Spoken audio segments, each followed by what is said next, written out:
नमस्कार साथियों।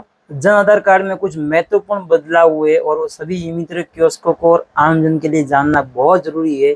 एक नया आदेश जारी हुआ है जिसमें आप जो है कैसे कैसे कितनी बार संशोधन करा सकते हो, क्या उसका शुल्क लगेगा, उसको लेकर लिमिटेशन हो गई। जैसे आधार कार्ड में हो रहा है, नाम वगैरह, डेट ऑफ बर्थ वगैरह जो है वो आप लिमिटेड टाइम के लिए ही जो है आप चेंज करा सकते हो, बार बार उसको चेंज नहीं करवा सकते।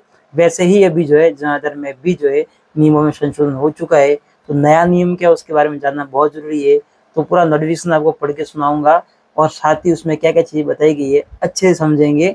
तो वीडियो में लास्ट तक बने रहिए ताकि आपको किसी भी तरह से कोई समस्या नहीं आए समझने में।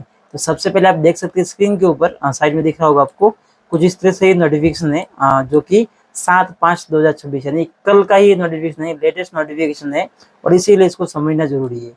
तो इसमें क्या लिखा हुआ है आप पढ़ सकते हो। राजस्थान जन आधार प्राधिकरण की तरफ से नोटिफिकेशन आया हुआ है। राजस्थान जन आधार प्राधिकरण द्वारा संचालित जन आधार योजना अंतर्गत निवासियों द्वारा जन आधार की सूचनाओं में किए जा रहे अद्यतन एवं संशोधन की अधिकतम सीमा निर्धारित करने एवं निवासी के द्वारा स्वयं की SSID से किए जा रहे अद्यतनों पर निम्नलिखित तालिका के अनुसार अधिकतम सीमा एवं शुल्क निर्धारित किया जाता है। तो कुछ इस तरह से ये अधिकतम सीमा है संशोधन की और साथ ही उसके लिए क्या निर्धारित शुल्क है वो यहाँ पर बताया गया, जो नया वाला लेटेस्ट है। तो आप देख सकते हैं इसके अंदर तो संशोधन अद्यतन का जो है कि श्रेणी और संशोधन अद्यतन की निर्धारित सीमा क्या है और आगे लिखा हुआ है निर्धारित शुल्क।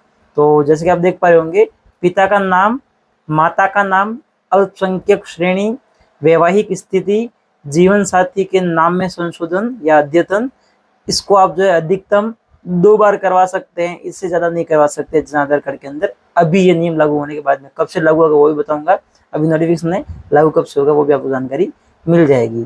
और इसमें निर्धारित शुल्क जो अगर आप पहली बार कुछ भी संशोधन करवाएंगे तो आपको 15 रुपये शुल्क देने की जरूरत नहीं है, वो निःशुल्क रहेगा पहली बार। और एक बार से अधिक यानी कि 2 बार आप करवाना चाहेंगे संशोधन तो उसमें आपको 15 रुपये देने पड़ेंगे, आपका टोकन लगेगा, चार्ज लगेगा, शुल्क लगेगा। बात करते हैं आगे, तो शिक्षा में आप अगर बदलाव कराना चाहते हैं, इनकम में बदलाव कराना चाहते हैं, संशोधन कराना चाहते हैं जन आधार कार्ड के अंदर, तो उसमें आपको एक वित्त वर्ष में आप 2 बार कर सकते हो अधिकतम। और पहली बार ये भी निःशुल्क रहेगा और दूसरी बार आप करवाएंगे तो उस समय पे 25 रुपये आपको देने पड़ेंगे प्रति संशोधन। और यहाँ पर जो है बात करते हैं आगे, तो बैंक विवरण में अगर आप संशोधन करवाते हैं तो उसमें भी सेम चीजें आप एक वित्त वर्ष में 2 बार करवा सकते हो। और उसमें पहली बार आप करवाओगे तो निःशुल्क रहेगा और उसके बाद में आप जब भी करवाओगे तो आपको 40 रुपये प्रति संशोधन देने पड़ेंगे। इसके अलावा संपर्क यानी कॉन्टेक्ट नंबर, मोबाइल नंबर आपको चेंज करवाना हो, आधार अधिप्रमाणन करवाना हो, व्यवसाय, इसके अलावा निवास की स्थिति और पते में संशोधन करवाना हो तो उसकी कोई सीमा नहीं है। लेकिन आपको जो है हर बार जब भी संशोधन करवाएंगे आपको 40 रुपये देने पड़ेंगे टोकन के रूप में, इसका शुल्क लगेगा। बात करते हैं आगे 2 नंबर पॉइंट में, तो पारिवारिक सूचनाओं में संशोधन आप अगर करवाते हो, जैसे परिवार का विभाजन हो गया, परिवार या सदस्य का स्थानांतरण करवाना है, इसके अलावा जो है मुखिया का परिवर्तन करवाना है, मुखिया जो कोई किसी और को बनाना है, तो उस स्थिति में आप अधिकतम ये 5 बार कर सकते हो ये काम। और उसमें आपको प्रथम बार निःशुल्क रहेगा ये और उसके बाद में 25 रुपये प्रति संशोधन आपको इसका शुल्क देना पड़ेगा। इसके बाद में बात करते हैं आगे, तो अन्य प्रकार की सूचनाओं में संशोधन जैसे गैस का कनेक्शन, पानी का कनेक्शन, बिजली का connection, passport, driving licence, voter पहचान पत्र इत्यादि की सूचनाओं में को जन आधार में संशोधन अगर आप करवाते हो तो उसमें अधिकतम आप 5 बार करवा सकते हो, 5 बार से ज़्यादा आप संशोधन नहीं करवा सकते।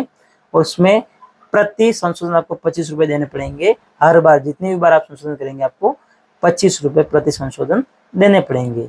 बात करते आगे, तो पूर्णतया निःशुल्क क्या रहता है जन आधार में वो भी आप देख लीजिए। तो नवीन नामांकन अगर नया जन आधार कार्ड बनाना तो बिल्कुल मुफ्त है, उसका कोई चार्ज नहीं है। परिवार में नए सदस्य को जोड़ना वो भी निःशुल्क है, उसका भी कोई चार्ज नहीं है। मृत्यु के कारण मुखिया का या फिर सदस्य का नाम हटाना तो उसमें भी जो है किसी भी तरह से कोई चार्ज नहीं है, लेकिन ये अधिकतम आप एक ही बार कर सकते हो और ये निःशुल्क रहेगा। और ई जन आधार कार्ड डाउनलोड करना उसकी कोई सीमा नहीं, आप कितनी भी बार कर सकते हो और ये पूरी तरह से निःशुल्क रहेगा। तो ये कुछ नए नियम जो जन आधार कार्ड के अंदर लगाए गए हैं, उम्मीद करूंगा आपको समझ में आ गए होंगे। बात करते हैं आगे, तो आप देख सकते हैं ये लिखा हुआ है ये परिपत्र दिनांक 1 जून 2026 से प्रभावी होगा, यानी कि अगर आप मई में काम करवाना चाहते हो तो पुराने नियम के हिसाब से होगा, लेकिन 1 जून के बाद में ये नए वाले नियम लागू हो जाएंगे। तो ये कुछ जानकारी थी, आपकी इसके बारे में क्या राय है आप कमेंट करके बताइएगा, आपको कैसा लगा ये जो नए नियम लागू हुए, इससे क्या परिणाम हो सकते हैं अच्छे बुरे, आप कमेंट जरूर कीजिएगा। बाकी ऐसी वीडियो देखने के लिए इस चैनल को सब्सक्राइब करके बेल आइकन प्रेस कर दीजिए। साथ ही अगर आपका कोई और सवाल सुझाव हो तो कमेंट बॉक्स में आप कमेंट भी कर सकते हैं। वीडियो पसंद है तो लाइक कर दीजिए। बाकी हम मिलेंगे ऐसे किसी नई वीडियो के साथ में, किसी और नई अपडेट के साथ में। तब तक के लिए जय हिंद, वंदे मातरम।